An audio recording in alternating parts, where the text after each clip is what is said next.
For a minute, families in Tramore, the town is facing a childcare crisis. As you know, we've done interviews about this. Parents warning and the shortage of spaces. Nearly 30 parents gathered recently to discuss the new findings of childcare provision. More than 400 people have signed a petition calling on urgent government action.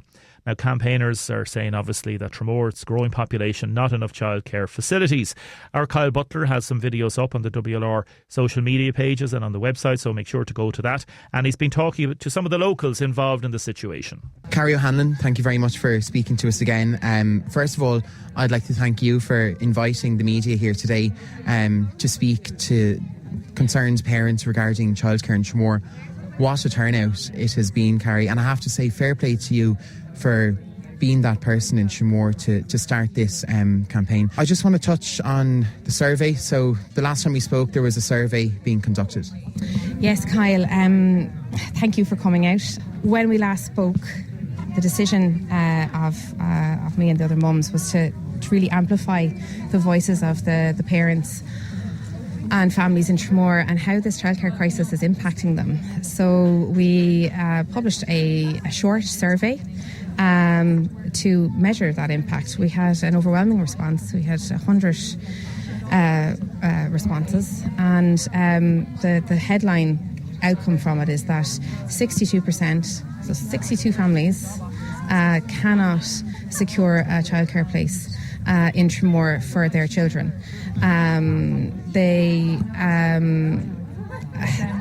I want to say this isn't really down to can they afford it. You know, we're talking about a spectrum of families here on the pay scale. This isn't down to can they afford it. It's just not there. Absolutely. That's we've worked out that approximately nearly 50%, 49% more childcare places for the 0 to 3s. So just focusing on those very small babies that allow women to get back to work. Those places are not there. We need a total, from this survey, we were looking for 152 places, 90 of which are for that 0 to 3 age group, which is the pinch point, because it's mums who are looking to come back off their maternity leave to work and they can't get work. They either are on waiting lists for an extended period of time and so they have to eat into their parental leaves. They either have to piecemeal with their husbands or partners, or the reliance on informal care is just huge. When we say informal care, we mean the grandparents, the friends, dropping your kids off to the sister. Exactly. It's principally family. Grandparents are a huge proportionate, but like that, it's sisters, aunties, friends, neighbours, and we also asked. We asked the respondents of the survey to tell us what is the main impact, what is the principal impact on their household of this crisis, and over every party pretty much responded that the stress, the emotional turmoil, that not being able to find adequate childcare that is bringing into their households and impacting is enormous. Joined here by Rachna and Adi. Girls, thank you so much for speaking to us today.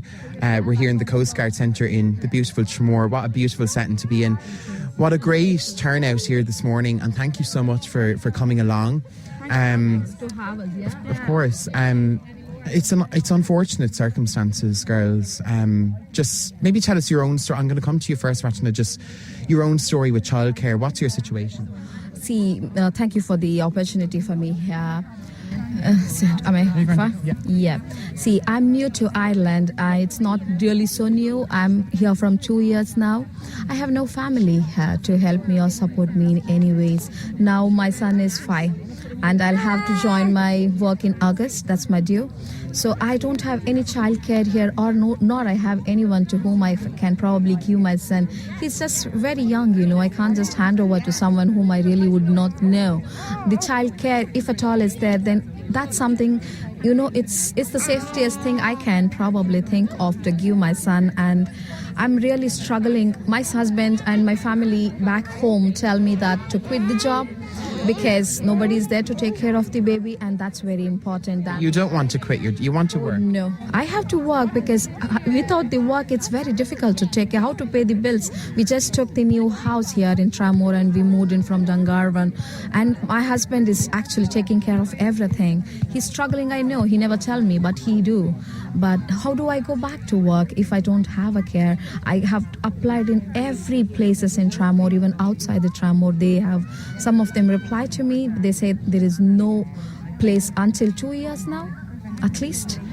Like next September to next, I don't know what to do. It's really terrifying. Aidy, I'm going to come to you. Just your own story. You're just from outside Tramore. I am. I'm just from a little village. I'm living there now from Fenner. And I have my little boy Aina. I had him when I was in 6th year. He's very young when I had him, and I did my leaving cert when I was 8 months pregnant with him. And I'm hoping to go on to college now in September, but I won't be able to go to college if I can't find anyone to mind Aina. I'm from Clare myself, so my family aren't around, and anybody else who was around works full time. So I have, if I don't find childminder or creches, he's on their 2-year waiting list, any of the waiting lists he is on. So You're a young mum, and you had your kids young, and you're trying to better yourself. You're trying to go back to college. Definitely. I really want to continue my studies and go on to, his father's a carpenter apprentice, so I'd love to go on to maybe do apprenticeship or do a college or something. I've applied to a few things, but none of those will be an option for me, and I'll have to take a year off and wait around at home for a year, if not 2 years. Would you hope maybe for some government intervention? I think maybe that's the goal here today. I might come to you. What would you hope that the government might step in? Oh yeah, please, I would really request that to happen. Yes. Because if we have the care, then we all can go back to our normal life, and we have the support from the government, and that would be great. We just want is childcare, nothing much we are asking for. No, you know? yeah, just like a creche or anything, just something that we can, we can go back and continue on our lives. Where we know our child is safe, so that we can work peacefully. Otherwise, it's very hard to sit and work for 8 hours. I'm delighted to be joined by Sheila and Garrett. Guys, you're parents to Carrie, who's doing such stellar work here in Tramore. Like, the turnout here this morning is just absolutely spectacular. I wanted to speak to you from a grandparent's perspective. Sheila, I might come to you first. Minding the grandkids, I'm sure you absolutely love it, and you adore the grandkids so much, but the situation that we have here in Tramore, really, it does need to change. It does need to change, because I think so many... Carrie thought she was the only one. Here I am with my children and I've no childcare. What am I going to do about work? But as you can see this morning, it has affected so many families and so many couples and so many babies. Of course we love our grandchildren, but we see ourselves, every time we take them out for a walk, we see 4, 5, 6 other grandparents doing the same thing, which is wonderful. And, thankfully they're here. They're not in Australia or Canada or wherever. But I can see from the girls' point of view, they don't want to be dependent on us. It's lovely to be a backup. It's lovely to be there if they're sick, or if there's something happens at the childminder or the creche or whatever, or if they need collecting. And that would be the ideal. But of course we're going to help them out. And to be quite honest with you, if we don't do that, these girls can't go back to work. Garrett, I even want to touch on years ago, just how different is the situation compared to years ago? I remember years ago, you'd walk into a creche and you get a place. Yeah, and I think the big problem is that things have changed so much, and schools will have to change as well. I was a principal for 20 years, and then I was out in a country school, and in that the grandparents picked up the slack a lot. But in towns, they can't. Some of the parents have their grandparents are away, and schools really have to step up. But I can see the fear in schools, because it's another thing being foisted on them. But something has to give.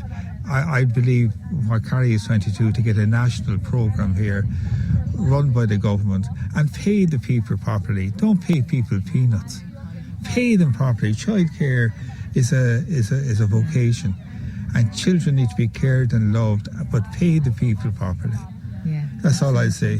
I mean, they are our future. They are our children, And if you're handing them over for 5, 6, 7 hours a day, the people looking after them deserve to be rewarded for that too. And even just, some children, and then when I say children, I mean men and women in their 30s, 40s and 50s,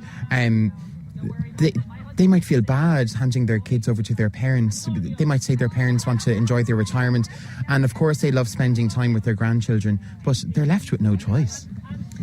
That's the way it is at the minute. If they have grandparents here, I mean, I'm sure if you ask a lot of these people here, they're not native Tramores. They don't have grandparents here. They don't have any family here, some of them. You know, and in some cases, you know, depending on their own situation, they literally can't go back to work. And I mean, that puts all kinds of pressure on their home, their mortgages, their everything. Even their relationship. Absolutely. It's stressful. I mean, don't get me wrong. Like, I love my grandchildren, but there are days that I wouldn't like to see them because I'm so tired.